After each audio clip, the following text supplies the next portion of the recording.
All right, welcome back to the channel. It's your boy Fanon, and in this video, we're going to be in the 147-pound division, where there is conversation going on about who should train Errol Spence Jr.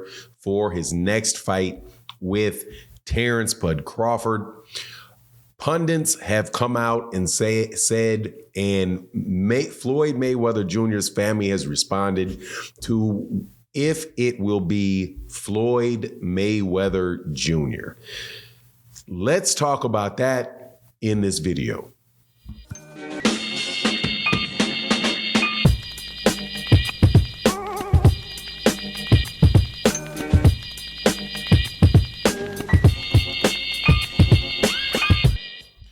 All right, welcome back to the channel. It's your boy Fanon, and in this video, we're going to be in the 147-pound division, where there's a lot of people that are out there doing a lot of speculation and about what is going on with Errol Spence Jr. and the rematch with Terrence Crawford. Specifically, what's going to go on as far as who is his trainer going to be for that fight.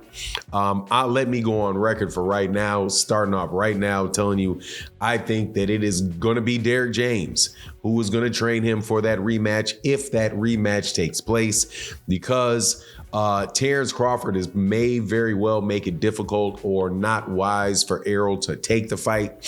But in any case, it is definitely interesting to hear what people are saying should take place, and that would involve one of the best fighters to ever put on gloves, the best fighter, the most successful fighter of this century, easily, Floyd Mayweather Jr., and his uncle, rest in peace, Roger Mayweather. Jeff Mayweather chimed in and gave thoughts about it. But before I get into that, let me welcome you back to the channel. If you are new to the channel, please accept my invitation to hit the subscribe button, hit the bell icon so you can be notified of when we release more videos. And if you are a longtime subscriber and supporter of the channel, thank you guys so much for your continued support. It really means a big deal to the channel. This particular thank you is going to go to everybody that hits the like button and leaves a positive comment, because you would be really surprised how the world works. There's so many people that hit the thumbs up button that I talk to in live streams on a regular basis that really enjoy the content, but it seems that it's the negative people that that beam for the comment section. You know what they say. Say something bad, say if somebody doesn't think something bad, they're going to throw it all over the place. Somebody thinks it's good, they're going to keep it to themselves. In this video, do me a favor, don't keep it to yourselves. Let me know if you like what I have to say and if you agree with it. If you don't, you can leave a comment as usual. But anyway, let's get to this, because I think this is becoming a little bit of a disservice to Derrick James and Errol Spence. Talking about that Derrick James does not need to be the trainer of Errol Spence Jr. going into the Terrence Crawford fight. There was an article on Boxing News 24 that I think was particularly savage in its viewpoint towards Derrick James, calling it garbage in, garbage out.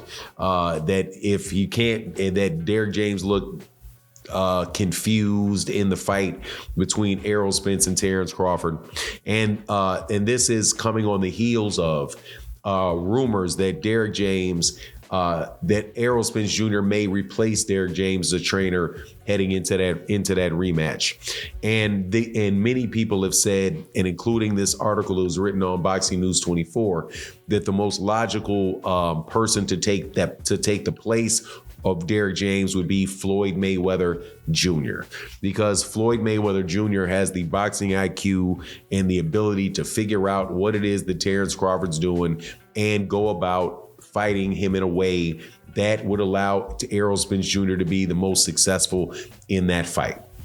Right now, Roger Mayweather, for his part, said that he doesn't see that happening. I don't see it happening either. But the reason he said that is, like most great fighters don't change trainers. They stay with their trainers and they work and they continue to move forward and they figure out and solve problems, right? The example that was used by by Jeff Mayweather was that of Muhammad Ali and how Muhammad Ali never changed trainers.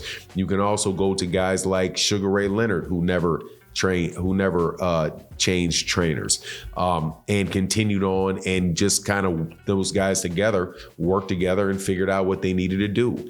One point that that Jeff Mayweather brought up was that it's unfair, even if it was Errol Spence Jr.'s thought process, to blame Derrick James for the fight not going well, because it is, you also have to figure it out yourself. The fighter is in there. The fighter's got to figure it out himself. Now, me personally, first of all, I do not see Errol Spence Jr. moving from Derrick James. He's a very, very consistent guy.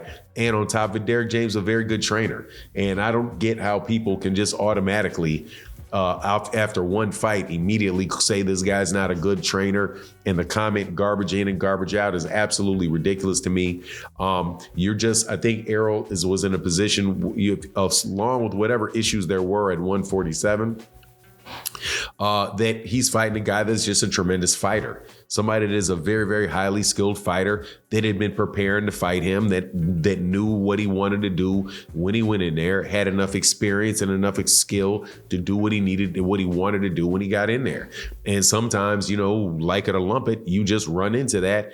And, that's the case. And I don't know necessarily if you're going to be able to reinvent yourself in one training camp by switching trainers, right? So, the best thing for Errol to do, is my opinion, is number one, if you're going to reevaluate and do different things, you wait a while, wait a fight, wait a fight or two to go back and fight Terrence Crawford. And get in there and work on the different things and fight different people that would help you out in the situation to fight Terrence Crawford if the fight does happen again. Also, one thing that Jeff Mayweather did say, though, was that if it was he wouldn't let the fight be at 154. He would make the fight at 147, because he said, look, you tell me that the problem is the weight. Then the weight was the problem in the first fight. Shoot, the weight is going to be a problem in the second fight too, because I'm not going to have the fight above that. Now, if I was Errol, I think that is quite easy to get around. Let Terrence Crawford fight somebody else if he don't want to do it. Where's the money? Where are you going to get that type of payday? You're going to have to fight these guys that you say you don't want to fight. You're going to either have to drop those belts, or you're going to have to fight Keith Thurman. You're going to have to fight Jaron Ennis. There you go. So he's not in a bad position as far as what the options are for Terrence Crawford, for what Terrence Crawford has to do. And I'm sure Errol made a lot of money in that last fight, so it wouldn't hurt him at all just to rest his body for a little while in the beginning of next year, get back, fight somebody else, then fight somebody else immediately after that. Get back to feeling strong in fights that are not tough fights. They will definitely televise them and pay it for you. Get you a couple quick $5 million paydays. Boom, you got $10 million in your bank, and keep it pushing. And then if you feel together and you feel like you prepared and you worked at it, boom, go right back at Terrence Crawford. But I don't think changing the trainers, I don't think that Floyd Mayweather Jr. training him is realistic. But anyway, that's just my take on the matter. You let me know what you think in the comment section. And with that, I'm out. Peace.